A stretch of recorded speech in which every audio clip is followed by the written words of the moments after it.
I'm sure it is, yeah. Yeah, well, I couldn't go that, I had a conflict for some reason, and I was gonna go over my own. Or I was gonna go right before that, before it was supposed to start. Keys and Fields trick. I forgot. How do you do it? You keep on that side. Were they? Yeah. I don't have that option. Well, is it like open? It should be kind of open during school hours. What? Yeah. Uh-huh, okay. Mhm. Yeah. The grounds are open. I can look at the building, yeah. Mhm. Yeah. I need to do that. Yeah. Yeah. I need to do that.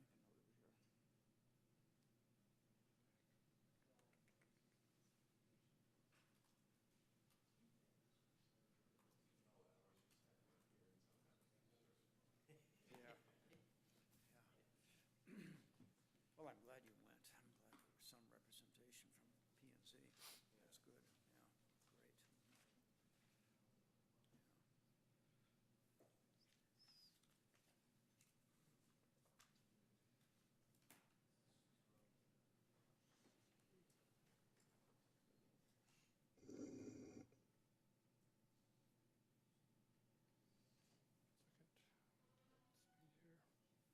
Yeah. Great.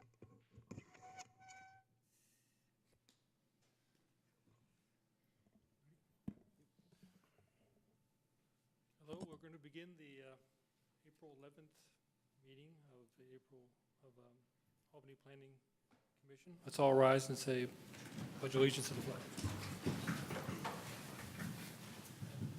Pledge allegiance to the flag of the United States of America and to the republic for which it stands, one nation, under God, indivisible, with liberty and justice for all.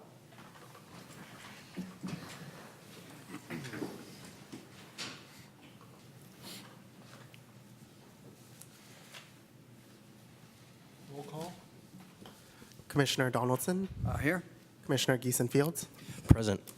Commissioner Jennings, Here. Commissioner Wadi, Here. Chair Kent. Here. Thank you. Any ex parte communications to expose or None. reveal? Expose. Sounds dirty. Expose. It's ex parte. Sounds kind of sneaky, doesn't it? Okay, good. All front.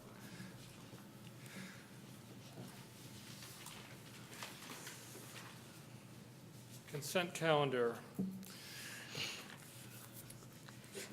jumping here, yeah. So we have several items on the consent calendar. These are considered routine and will be enacted by one motion. By approval of the consent calendar, the staff recommendations will be adopted unless otherwise modified by the commission. There will be no separate discussion on these items unless the commissioner, member, or a member of the audience requests removal of these items from the consent calendar. Does anybody in the audience or anyone on the commission request removal of these 4 items on the consent calendar? I just have one kind of general question about the intention for density bonus, if I could just ask that of staff. Which? The, Yeah, the resolution of intention? yeah, Yeah, so do I. I do too, yeah. okay. Okay. Yeah, I have a minor thing on that, and, sorry, were you done? No, yeah, go ahead. Okay. And I also have just a minor question or comment on 713 Solano, Okay, let's which start is with number 5.3. number 5.3. Okay, let's start with 5.3. Do you have a question, or do you want Chris to talk? Oh, no, I don't think we need a presentation. I just, I was looking at the attachment showing the compliance with zoning requirements, and saw that the existing and proposed construction was stated as having an 81-foot front setback, which doesn't seem like it could possibly be true. So I think there's probably just a typo there, and just wanted to see if that could get, if you could take a look at that and Yeah. 8'1". correct it. Yeah, if that's a needed. typo, and we'll Okay, correct that. okay. That's really all, so. Good catch. Well. To the Resolution 5-4, resolution of intention of density bonus code amendments. I have just, my general question was, I just wanted to be clear, the municipal code amendments that we're proposing related to this we're doing that because it's required so that we're in alignment with state law, which supersedes ours, and that's the basis for those? Exactly. Okay. So I had the same question. So I didn't really have a chance to kind of put the two documents side by side. So, but in our code, it says we're abiding by those two resolutions, 6981 and 6985, whatever the numbers. So if it says that, why do we need to amend it to say that we're going to? Technically, I believe the state law says that cities should adopt the regulations.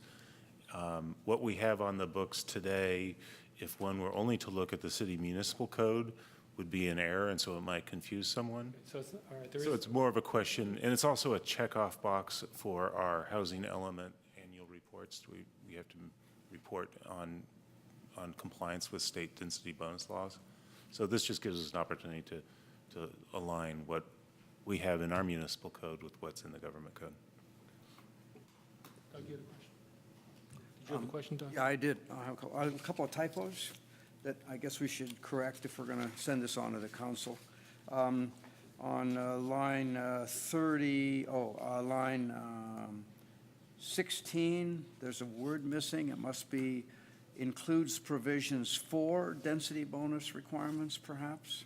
There's something missing in there. It says includes provisions density. You see what I mean? Yes. And then down on line 38, it's plural for resolves and adopts, and I think it should be singular. It should be hereby, the zoning does hereby resolve and adopt, but minor. My bigger question is that, and I should have raised it at the last meeting, I guess, but I didn't think of it at the time. But what we've done here is to bring this up to the 2017 laws, but now that there's been the 2018 housing regulations that were signed by the governor and went into effect in January 1st. I think we should have Jean look at those and see if that's, the density bonus section of the government code has been modified by any of those laws that went into effect in January 1st of this year, and then do it all at once. You see what I mean? Yeah. It may not be that section of the government code's changed at all. I think I looked into that. I don't recall. But if they have, I say let's do it all at once. That's my thought. Be happy to do that if that's the direction of the commission. Yeah. Well, I think we could, I don't know, I'd be happy to move approval of this pending staff's judgment as to whether it should be revised and brought back to us or sent on to the council as is. The resolution this evening is in the sequence of things, a relatively minor procedural step that Yeah. that we should have maybe done last meeting, which is to have you adopt this resolution. You will see the ordinance one more time, and you will have an opportunity to make a formal recommendation.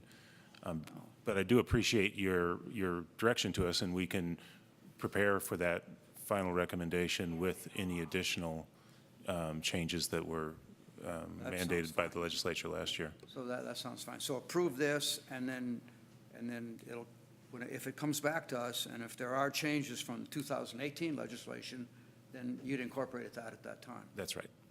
It's fine with me. Yeah. Makes sense. Yeah. Yeah, that was going to be my main question as well, is if this was essentially a gatekeeper action, and it sounds like it is. So we will see the actual ordinance and then recommend that to council. So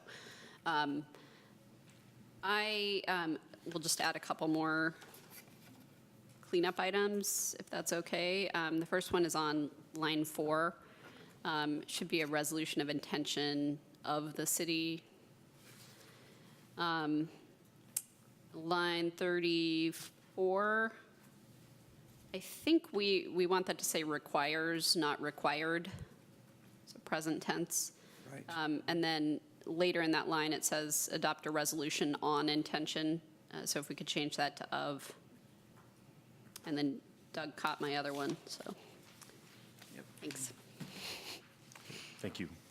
We'll correct those and then have you sign it if approved at your next meeting. Okay, so any more comments on the consent calendar? No, I'm not sure if I should just pull an item, or if everybody's okay with it, then we shouldn't. But I was just for 713 Solano Avenue. I guess I was just concerned with the use of the gable roof versus a hip roof that matches the existing. And so I'm not sure if that's something we should actually discuss, or. Well, I think we should probably discuss it if it's designed. But if no other commissioners are concerned about it, I wasn't concerned when I looked at it. then, I was okay with the design that I saw, yeah. Mhm. okay. So I guess I won't pull that then. Okay. Yeah. So I guess I will make a motion. My other comment really quickly about 604 Masonic was I thought the staff report said that it was going to include a landscape plan. There is a very minor Rudimentary. one that shows improvements in the rear of the property. Oh, and that's the part that's part of the site plan? Yeah, correct. Okay. Okay. That's what I suspected. I wasn't quite sure. Okay. I guess I will make a motion to approve the consent calendar as presented with the additional comments from the commission for the density bonus intention of resolution. Yeah. I'm happy to second, also, and with the notation that Christopher's warning notwithstanding, I think the minutes are okay. Yep. Okay, yeah, right. All in favor, say aye. Aye. Aye. All against, and that's it, unanimous. I think we need a second. Oh, didn't? I seconded. Oh, you did? Okay. I seconded with that comment. Mhm. Okay, great. Don't forget the appeal Okay. period. What's that? The appeal period. Oh, yeah. So, Is it four, no period for that? so we've approved, Yeah, because two of them were designed. we've approved two projects, so that's you right. oughta. So there's a 14-day appeal period on both those projects which were approved, which were just approved. So keep the story polls up for 2 more weeks, for 2 more weeks. So that's the Masonic, And 604 Masonic and 713 Solano. Right, That's correct. right. Those have been approved. Mhm. thank you. Together we'll do it. Team effort. Okay.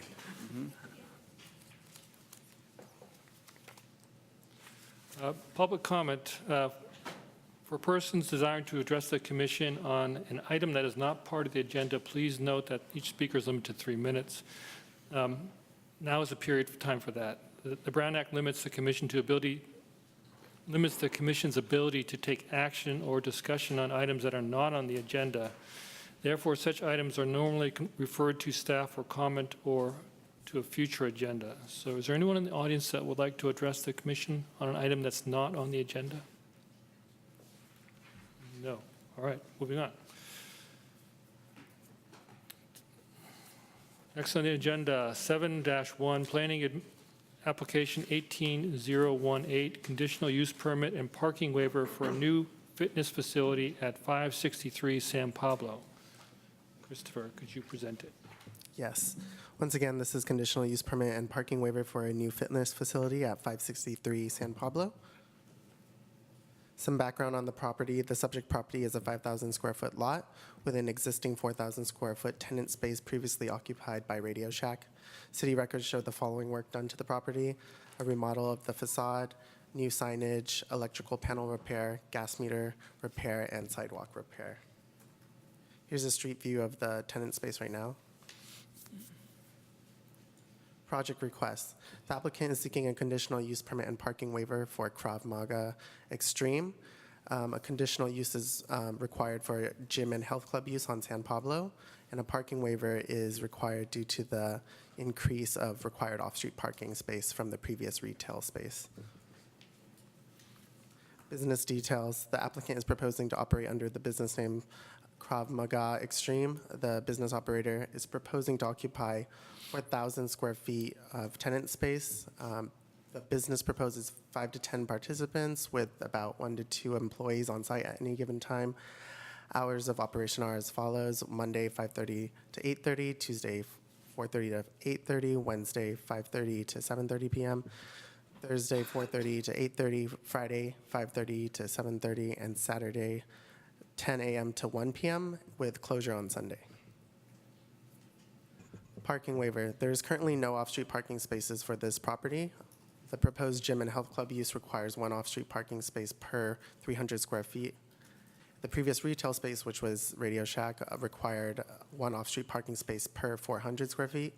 Therefore, due to the increase of required parking for the tenant space, the applicant is seeking a parking waiver to waive the required 14 parking spaces for the gym use.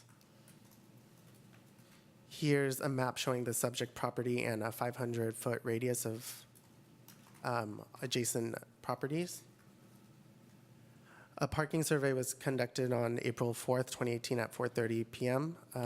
The survey concluded that about 31% of on-street parking spaces are available within that 500-foot radius of the subject site. And as you can see below, there's 69 spaces available out of the 220 within that 500-foot radius, yielding 31.4% of availability. Staff received 1 correspondence, which was forwarded to the commission voicing objections to the proposed gym use and parking waiver. The project is categorically exempt from CEQA and recommendation. Staff recommends that the Planning and Zoning Commission review and approve the proposed project subject to the findings and conditions of approval. That's it. Would the applicant like to present anything on the project? Do you mind if I ask a question of staff? Oh, sorry, questions of staff. Can you just verify the history of the site? Specifically, was Radio Shack's parking requirement waived when they existed, or? So our records don't show anything about the Planning and Zoning Commission approving a parking waiver back in the day. I believe in 1971, the commission approved signage on top of the building, but that's all that we have records Was of. that possibly like before our parking standards or 70s? By the 1970s, we had parking standards, but it's possible when the building was built, back when the building was built, there probably weren't parking stands. Obviously, there weren't parking stands because they were waived, and we don't have a good record of that. Okay. All right, that was my only question. Thank you. Do we know when it was built? Oh, I think it was 1951, something around there. Okay. So I was curious if you could talk a little about the need for the exception being due to an increase over the prior parking requirements. So would it be correct that if a new retail use was proposed in that space, they wouldn't have to come to us at all? That's correct, yeah. So in effect, they're grandfathered in up to Exactly, and because for the waiver of 10 spaces for the, or I think that's what it would be for retail, right? for Okay. the retail, it would have been 10 Would spaces. have been 10 spaces, and they would already have a right to populate the space with a retail use and not need to get permission for it. So in a Correct. way, so we are looking at a waiver of 14 spaces, but looking at it another way, perhaps we're really only looking at a waiver of 4 spaces above what they would be entitled to not provide in the first place. Is that a fair assessment? Yeah, that's a fair assessment, but it would also still go to commission because gym and health use is required Right. to go to commission. Right, right. But But on in the regards to parking. parking, that's spot on, yeah. Okay. Let's see. Okay. I think those were my only real questions. Oh, no, I did have another question, which is, in the discussion about prior parking adjustments, So I have been on the commission for, I think, less than a year, and I can recall a couple of other, maybe it's different terminology, so they may not technically be parking adjustments, but I remember discussion of waiving parking requirements for the tap room that was going in on Solano. I remember one or two for childcare uses as well. And I guess this is just more of an observation that I think there have been more than what's listed here, even just in the 10 or 11 months that I've been on the commission. And I was just wondering if you could comment on the overall volume of these requests. Yeah, that's correct. This is just but a small sample of parking adjustments that have been made. These are projects that have been approved and are either constructed or the tenants have already moved in. Got Some of it. the other Okay. ones have not been, Okay. or they're just about there. So this is just more a finalized list of projects that are in the clear that have had parking adjustments. Okay. Thank you. I did have one other question for you. One of the conditions being proposed right now, SP2, it lists the business hours. And just more of a procedural question on this, are those finite hours that they can operate? So they're not, if they ever wanted to add, for example, an additional class and be open for business a little bit longer, would they need to come back? Would they go through sort of a staff level adjustment? How would that procedurally work if they wanted to deviate from those hours? Yeah, if you want to chime in, how we process. You know, I think we try to be reasonable about these things, and we wouldn't make a big deal about if it was 5 instead of 5:30, something like that. If they wanted to open at 10 a.m. and do Exactly. classes all day, that might come back as an Exactly. amendment? And I think with fitness, maybe not so much in this location, but other locations, the early morning classes can have a real impact on surrounding residential areas. And so that would be an area where we would definitely want to bring it back to the commission and make the public aware that there might be a big change that they would notice. I have to say, I don't know, a couple of the gyms we've had before, I've always made the comment that the applicant should ask for the outside limit of the hours they think they're going to want, because it's easy to, you don't have to meet all those hours. You can be open for fewer hours, but you probably will have to come back to the city if you want to increase your hours. That's what I've always said. You know, if it's written in the conditional use permit that your hours are stuck, then I think that the city has to go by that. So I guess I would throw that out there to the applicant in your presentation. If you want to maybe have a second thought at what your proposed hours are, I think we could certainly deliberate on that if they're going to deviate from this. I'd be open to having that conversation. That sounds good. Yep.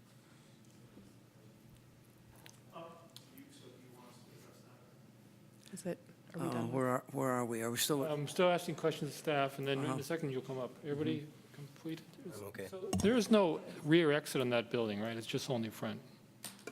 Not that I know of. We weren't given a floor plan, so I can't Okay. say for sure. We can ask the applicant. All right, any more questions of staff? Would the applicant like to come up and say a few words about the project? Applicant or architect, representative from the project? Yeah, maybe if you come up, we might have some questions. Come off microphone.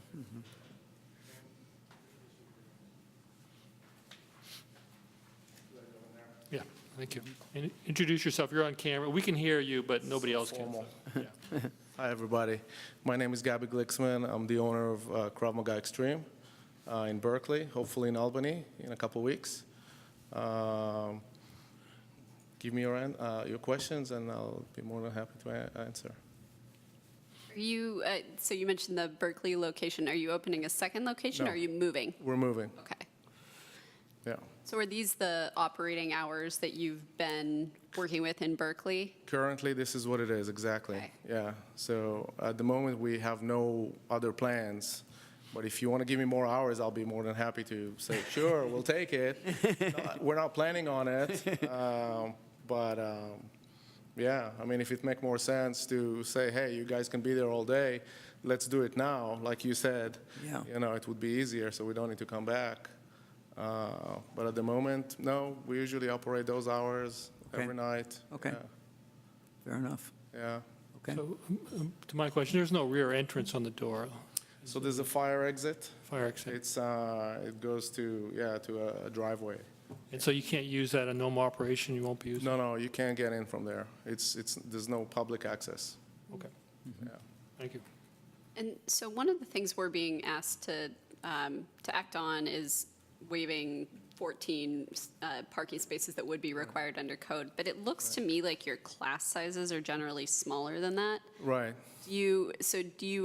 How many people do you anticipate actually using the facility at any given time? Is it 10 plus a couple of staff, or? I was like, give or take, that was my average. Or I guess, do you have a maximum size for your classes? Maybe 15, 14, 15, 16, I don't know. We never really fill them up that much because we have different classes and it's different levels of people that show up. So we're not such a big place. Our community is fairly small. We'd love to grow, so you should all come and join. A lot of people come on bicycle, so takes space right there. Sorry, I missed where you said your business is now. You said it, but I missed. Sorry? Where are you located now We're again? in Berkeley, off of Gilman and 8th, not too far from the Whole Foods, Okay. 2 blocks from Whole Foods. Okay, Yeah, so we're not moving that far, right, but we have to move fast. okay, yeah. I have a question for you. In this process, have you explored or looked into getting a shared parking agreement with any of the neighboring properties, like Casper's or Goodwill or the tire store? To be honest with you, I haven't done anything because we haven't signed the lease yet. Okay. You might give me the green light tonight, I hope so. And tomorrow we're going at it because we need to be out of there by the 30th. We don't have a choice. Either go up or go down. Yeah. I believe that the next door on one side, it's the same building, and the landlord is renting it out. It's a small shop, antique or something.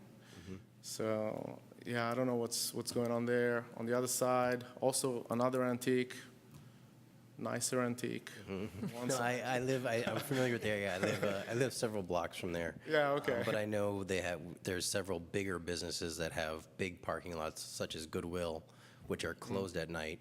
And the parking lot goes unused. It's not secured in any way, and so it's within a block of your proposed location. So my thought is just that could be Maybe go and rent from them or something? yeah, some kind of agreement where you have use of 4 parking spaces Okay, that your clients could use at night while they're closed. okay, There's a couple other bigger sort of establishments okay. right within a half a block from there. Sounds good. That's my only sort of question. I think there's a bike rack in front of the store now, or right, very close by there. And something I've talked about with other gyms on Solano is, would you be amenable to sort of having indoor bike parking if people do bike there? Would you, have some way to come in and put your fancy bike in here where it's safer? Yeah, And that way encouraging people to ride to the classes. And I Absolutely. would encourage that. I would too, yeah. Absolutely, we're thinking about it. Maybe on the wall, so it doesn't take much space. Perfect. We were definitely thinking about that. Perfect. Yeah. Yeah, It's safer this way, so it's Right. inside, yeah. yeah. Okay, any more questions of the applicant? Thank you. Not right now. Welcome. Yeah. Thanks. So bring the conversation back to the commission? Oh, public comment, thank you. Yep. Would anyone from the public like to speak to the project? No. Okay, we'll take it back to the commission. Anyone on the commission want to start the conversation? I mean, I guess I'll just I'll throw out my comments. I generally like the idea of the store. One point that I think of, for whatever reason, is Commissioner Wadi talking about like service industries, like dentist shops being closed. And so this will be closed a lot of the time during the day. But that's not sort of a make it or break it for me. But my only thought was I like the sort of perspective from Commissioner Jennings about the sort of real parking exception that we're being asked, if you will, maybe those 4 spaces. And I don't know, my only thought is just that I know there's several businesses like Casper's, which is closed at night, Al's Big Burger, the tire shop right next to it, which has a parking lot of, probably about 20 spots, and Goodwill all have big parking lots that aren't used at night because those businesses are closed. So that would be my only sort of thought if we were to push towards having that 4 spaces, that maybe some kind of shared agreement is looked at as one way to address that requirement. I have no problem with the project with the application as filed.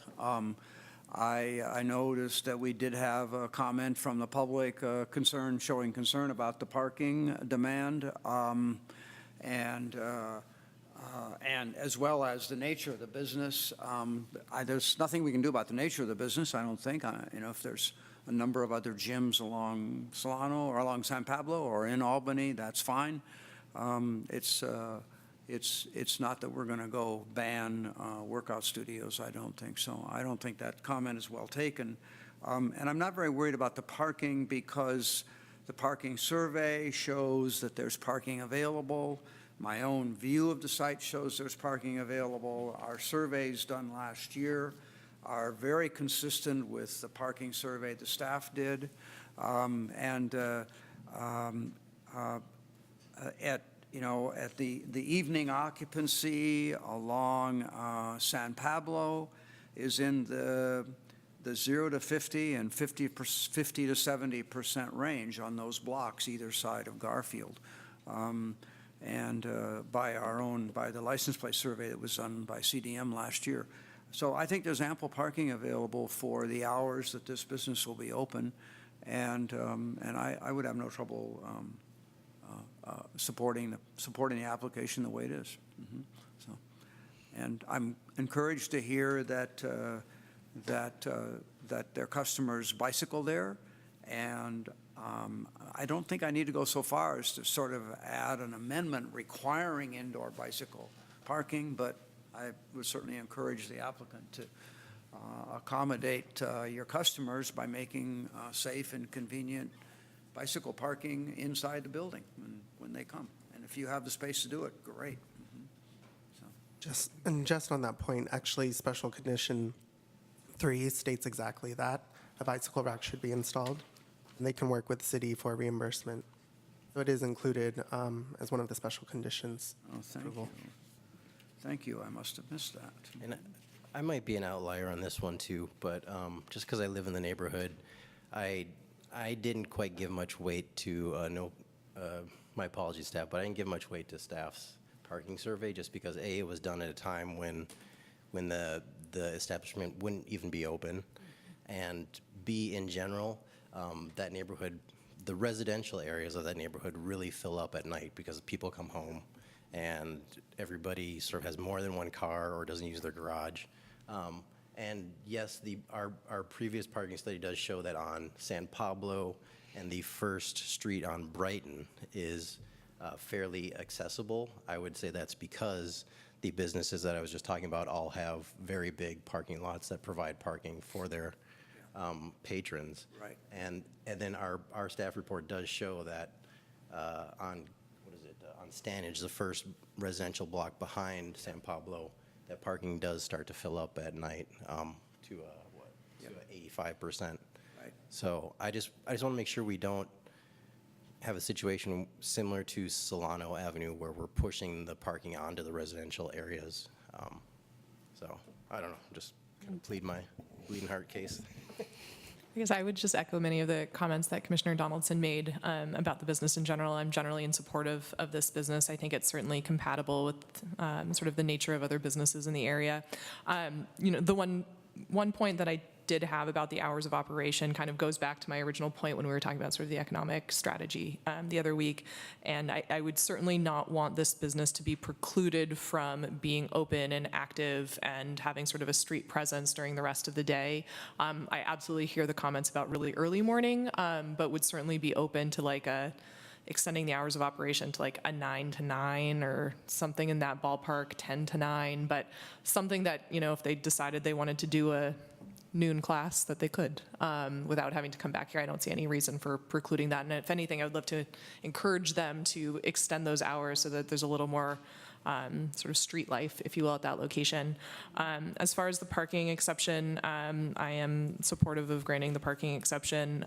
Again, as I mentioned the other day, I have some challenge with relatively small tenant improvements triggering the need for new parking when there's no physical way to provide the parking anywhere on the space. I would hate for this space to sit empty because of the lack of physical parking spaces. And, you know, I've Google Street View pulled up here right now, and there's literally 2 cars parked on the entire street, this Google Street View image, and I know that may be from a different hour of the day, but that in conjunction with staff's parking analysis, as well as the fact that there's been a previous tenant there that likely has had more patrons realistically over the course of the day than the small class size that's coming in. Sort of for all of those collective reasons and the findings outlined in the staff report, I would be very supportive of this project. Unfortunately, Radio Shack didn't do very good business and didn't have quite Certainly not in the last few years. Back in the 80s, I went there a few times in my younger years. They probably had a higher. No, I used to go there. I used to patronize Radio Shack quite a bit, and I was always upset if I couldn't park right in front, which was...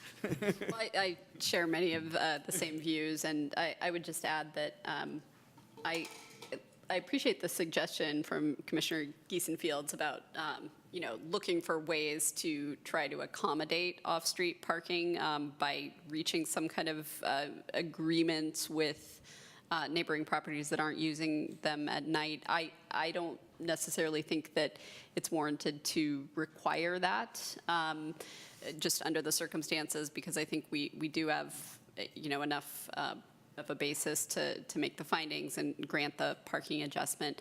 But I guess I would encourage the applicant to look into it at least, and to explore, you know, assuming we approve your project tonight, to explore, you know, whether there is a way to accommodate some off-street parking on a neighboring site. Might help keep the peace with neighbors in case they feel like constraints are coming up and they want to point fingers at someone. Just a side question. When did the streetcar stop running on San Pablo? Do we know that? Did anyone know that? Streetcars? Yeah. No. Seems like it was funny, odd they would maximize this lot out with no parking at all. Maybe it was built for the streetcar. Okay, well, I think everybody's pretty much, I have nothing really more to add to this. Need a motion? Yeah. All right, I'll move approval of planning application 18018, conditional use permit and parking waiver for the new fitness facility at 563 San Pablo. And I will move the staff report with Commissioner Waddy's suggestion to allow the business to operate anytime between 9 a.m. and 9 p.m. So, I'll second. okay with that. Sorry, you can jump in. All second, all in favor say aye. Aye. Aye. Aye. Motion passes. You have a 14-day, is there an appeal period in this? Yes. But there's no ribbons up. You have a 14-day appeal, there is a 14-day appeal period, so I guess withhold doing anything until that period expires. Thank you. I don't know if this matters, but I was voting nay on that one. Oh, I was listening. I thought you said aye. No, I didn't say anything. Sorry. Voting nay? Yeah. Okay. Yeah. I think the applicant is confused. So this decision is final, but it could be appealed to the city council. And there's a 14-day appeal period. So if you do anything starting tomorrow before the 14 days appear up, you kind of do it at your own risk. But your project has been approved. But it has been approved Yeah. by a 4 to 1 vote. Yep. I would wait till after that 14-day appeal Yeah, period. but You know, you make your own judgment on that. Yeah. Sorry, Eric. But you'll notice, no one was here to complain. There was the room was not full of opponents to your project, so. Okay. Thank you. Thank you. Okay. Moving on to the next agenda item, 7-2, planning application 18020, design review for new story home at 529 Talbot Avenue. Christopher, can you do the report? Yep, no problem. Once again, this is a design review for a new two-story home at 529 Talbot. Some background on the property. The subject property is a 3,750 square foot lot with an existing 1-bedroom, 1-bathroom, 650 square feet home at the rear of the property built in 1912.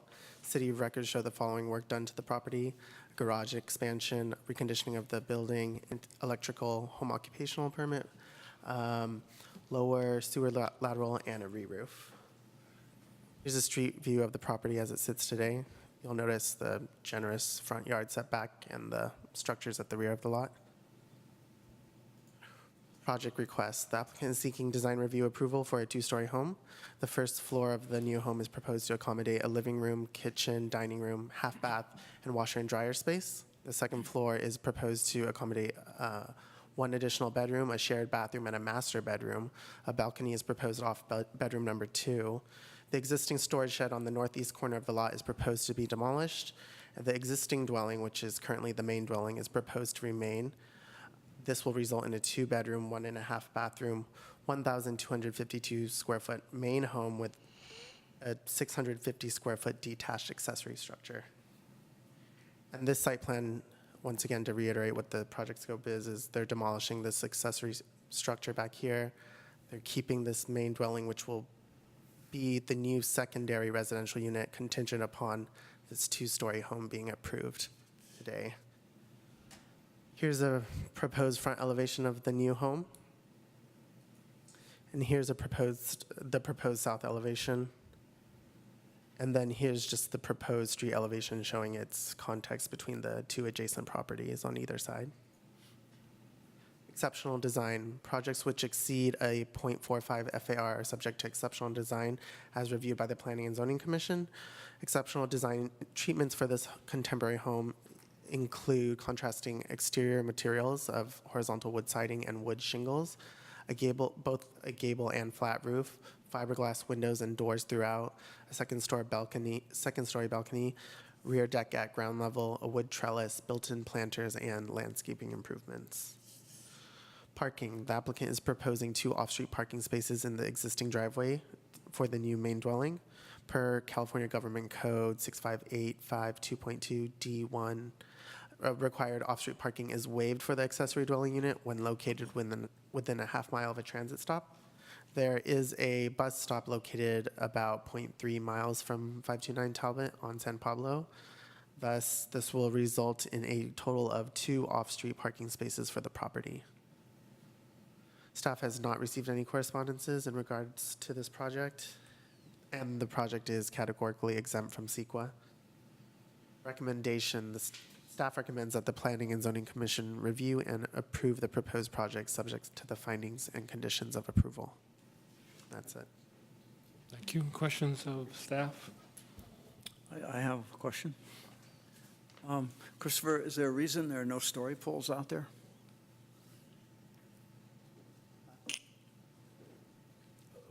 No story poles were put up? Oh, Need to continue. yes, we'll have to I- continue this project, I guess. I think there should be story pole. I wondered, yeah. I thought, if it's a new home, do we require story poles? But I don't know. A Just, little interesting, yeah. we do? Yeah. I thought there was some reason, there was some project once that didn't have story poles, and Ann had a good reason for it, but I thought this might be falling into that. But I think that should be story poles. Yeah, it's the city's standard practice for something like this to have story poles, to represent the height and crude dimensions of the new residence. I mean, I'm just going to jump in here. I would recommend that we continue this to a date certain, just to allow the neighbors a chance to actually see the story poles. And as I think Commissioner Kent said, I mean, we're still free to give any kind of, excuse me, design review comments to the applicant if there's anything that we think might need to change between now and then. Sure. I had one question that might be for staff and then one comment. In terms of the parking that's being provided, it looks like they are adequately providing the 2 required parking spaces. But my question is, where it's shown lined up with the driveway, the curb cut and the gate where you would access the parking, can that radius actually happen? Can the car actually get to where it's shown based on where the gate is and the curb cut is? That's a good question. When we review parking, we don't necessarily check the full physics of if it can fit there, but the 2 off-street parking spaces provided do fit the minimum dimensions. I believe the gate could be readjusted to allow for that parking alignment, but I think, So I guess that would be maybe some of the comments, because it looks like they're filling in one existing curb cut and relocating the curb cut to the right side of the lot. And so maybe since they're going back, there can maybe look at a revision where the gate would maybe shift to be more true to the property line so that it can actually be a straight run to access the parking rather than this weird awkward maneuvering that looks like it might hit the porch every time a car tries to get in there. Just something to look into. And then the second comment that I had, just as if we're giving design feedback right now, since the standard is exceptional design as part of this review, I do struggle a little bit with the fiberglass windows being considered an exceptional design material. I consider them to be sort of a middle-of-the-road design material. And so I would encourage the applicant to look into, it looks like they're going for a somewhat sort of contemporary, traditional combo kind of design here. And so to either go sort of more on the contemporary side with a high-quality aluminum-framed window that has the adequate sort of proportions and reveal, or go for the more traditional and do a wood or an aluminum-clad wood window. That would be my suggestion. yeah, let's, you jumped right in there. Good Okay. for you. Oh, sorry. Would the applicant like to come and present their plans? Talk about your drawings at all? Would the applicant like to Would you come like up and to come talk up about the and project? Sorry, I'm doing this out of order. I got so drawn in, I didn't stop you. Hi, Amy Sherman, and I'm designer for the project. And so I guess we will put the story poles up. And for the parking, the radius, I did try to make sure that the car will fit. I think what we see on the plan, that's the trellis above, because the house is actually the corner is to fit in from what shows on the plan. And it does. The reason the driveway, the curb cut is there is because there are utilities on the sidewalk, and we're trying to avoid to remove, to relocate utilities on the sidewalk. But I can show next time, like a scheme, to make sure that it does work. And for the windows, fine, I think we select the fiberglass because they do have a very small profile, and we plan to set them back in the walls. The walls will be 2x6s, and so we thought the look could still look fairly contemporary and clean with fiberglass as well, and they fit the budget. So what utilities are in the way? Sorry? You said, I thought you had that driveway apron in that location because of the existing tree. There's a trees, yeah, on the sidewalk. Sorry, I can't really see. Yes, and also there is like an existing, the existing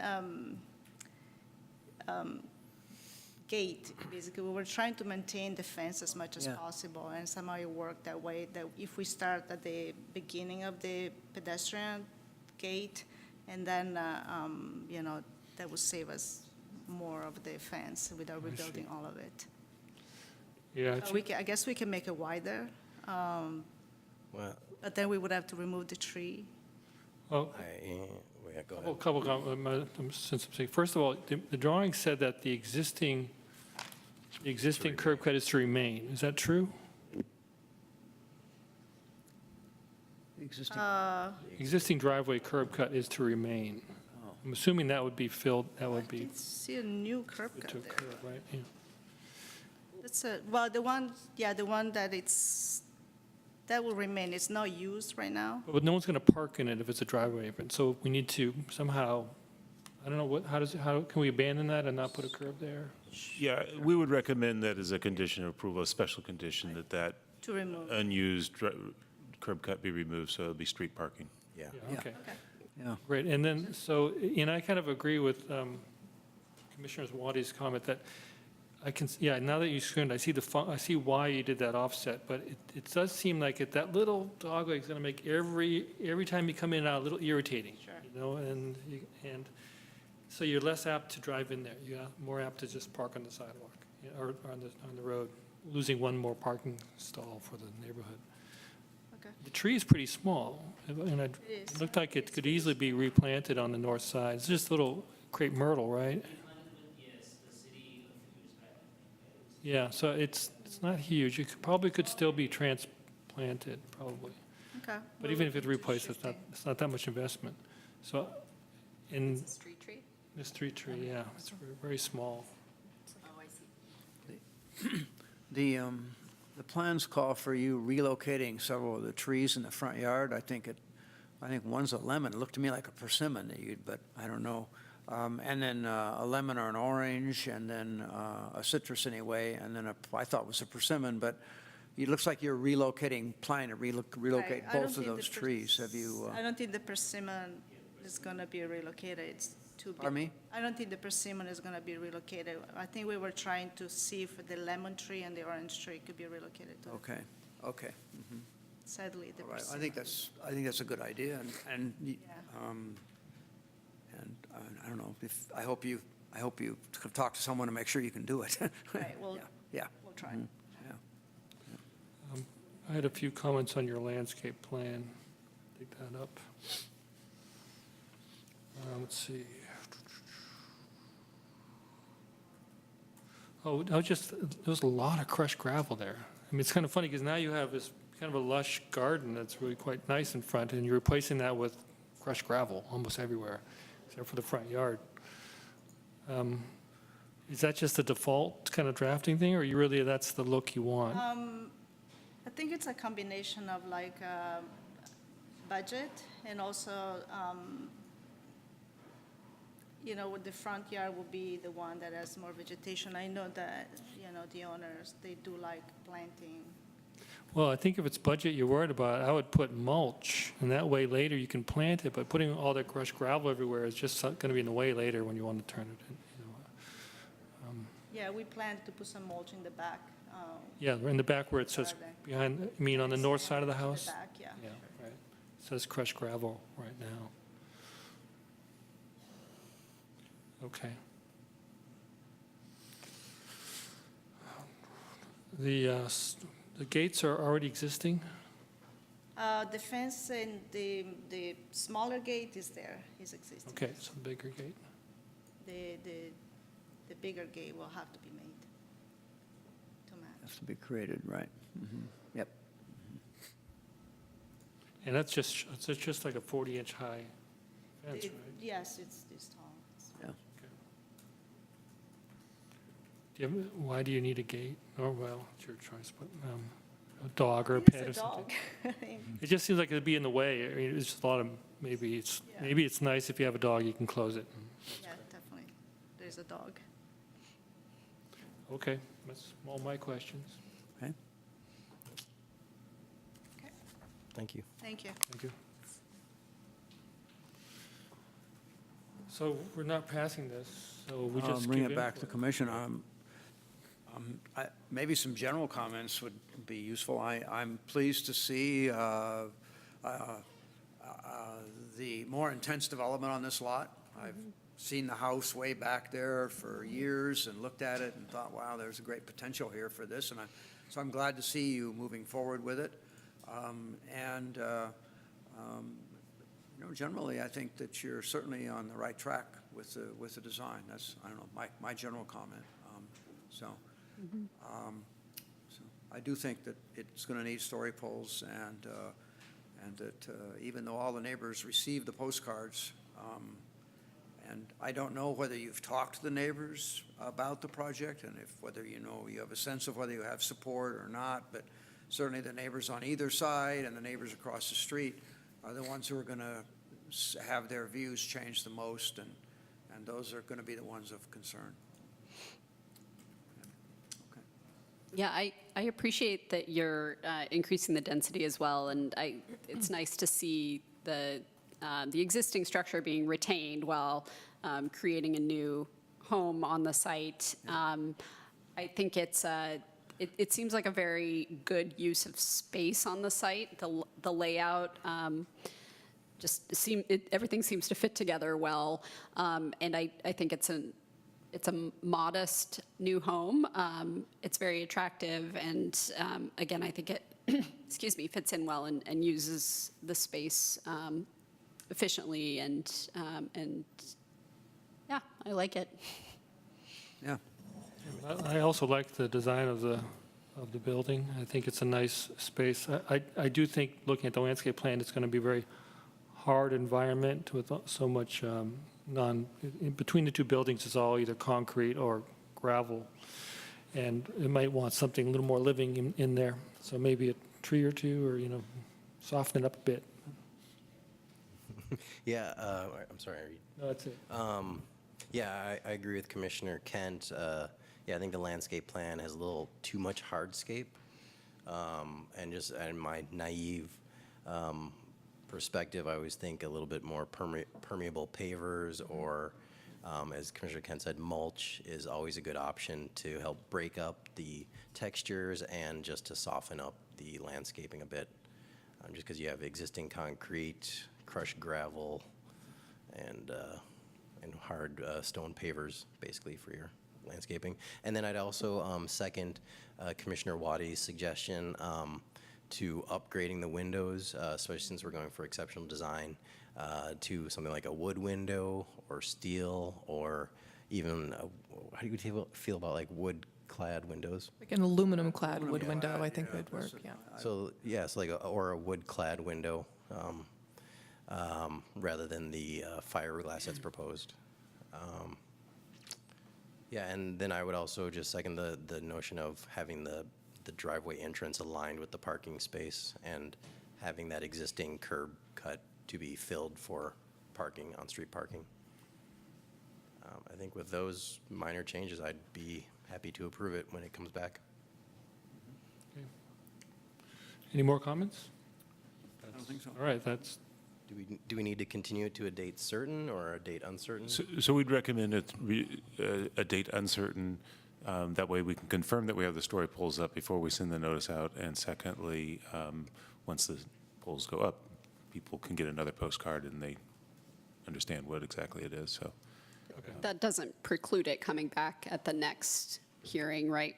Right, although we the would next- need to get the story poles up in the next, Well, but days. but it's canceled on the 25th, Oh, of right? course, right, So- yes. Meeting's May 9th. yes. Yeah. So there should be plenty of time then. So we're saying uncertain, but there's nothing that would prohibit it from being the next meeting, right? Correct, yeah. Okay. It should be May If they get 9th. the polls up. Okay, thanks. And it sounds like it would be all right on consent calendar if they're responsive to your comments. I would be fine with that. Yeah, if they're responsive to the comments. Let me make one other little comment. I didn't look closely, but is there a condition in the standard conditions of approval that allow the city engineer to make modifications to the curb cut, and to require that when it goes through plan check? I think there's some provision in there that gives him a lot of authority to do that with respect to the street. There is, it's not in a condition of approval. The city engineer has a lot of authority in the municipal code since it's public right-of-way. Yeah. But it would be, if it's the commission's expectation that as part of the project they do something, we'd like to have it as a condition, Okay. just so it's really clear and upfront and there aren't Yeah. people surprised later on. Yeah, all right. okay. So with that, I'll just close that agenda item. Do we need a motion to continue? Oh, there was a motion to continue. Do we need a motion to continue? I think we do. I think a motion continue to a date uncertain. Move continuation to a date uncertain for planning application 18020. Second? All in favor, say aye. Aye. All not in favor. Okay. The motion passes. We'll see you again in a few weeks. Thank you. I think that's the end. There's one thing I forgot to mention earlier, just put it on record in case the guy's watching. In front of that, the Radio Shack building, there's a huge puddle there every time it rains. I don't know if it's his responsibility, it's a state highway, but it kind of almost eliminates that as a parking spot. It plugs up. So I don't know if that's just a plugged up drain or what the issue is. How do we relay that information? We need you on I Saturday. mean, I've noticed there've been like several in the neighborhood, and I think people have sort of complained about them, and some have been addressed and fixed by the city. Yeah. So we're working on it. It's the Traffic and Safety Commission's kind of taking the lead on it, but we're working on a comprehensive improvement to San Pablo Avenue pedestrian crossings. And one of the things that we've discovered is the limiting some of the things we'd normally like to do is there really isn't any storm drainage on San Pablo. It all runs in the curb and gutter, and usually around a corner into a city storm drain. And there are a few scattered around, but there is a lot of water that pours down the street when it rains hard. It would not be something that we could reasonably ask a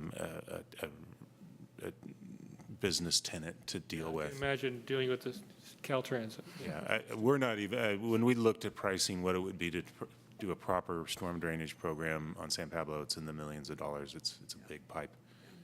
And there's a lot of stuff a lot of utilities underground. So it's a problem we're aware of. I don't know that we have a good solution to that anytime in the foreseeable future. Yeah, but it just ponds there. So maybe they can just fill asphalt in or something. Well, I'm glad you mentioned it because we are working with engineers. BKF is the engineering firm, and we will be doing some modifications pretty close to there to create improved pedestrian crossings. And we might be able to make a minor modification to the slopes there to get rid of that puddling. That might not be a big deal at all. Now that I think about it, it might be caused by the tree. I think the tree's heaving the asphalt.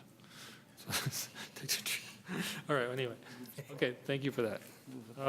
So that concludes our meeting.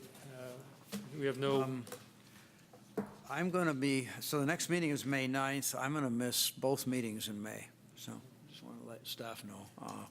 Leaving on the 7th for, road trip and be back right after the second meeting. So be gone for about 3 weeks, I think. So, nice. yeah. And I guess I will announce that our architect submitted plans today for our house project. So if all goes well, that may be coming before the commission on May 9th. And obviously, I will not be a part of that. So hopefully there will be, we'll need to pay attention to whether there's quorum. But I will try not to. You will be living in it while they're repairing the house. You might be moving out, so you're 500 feet away. So. Whoa. No, ownership, I think, precludes you. Yeah. Okay. 3 people. Yeah. So with that, we'll close the meeting. Thank you. Okay. A short meeting.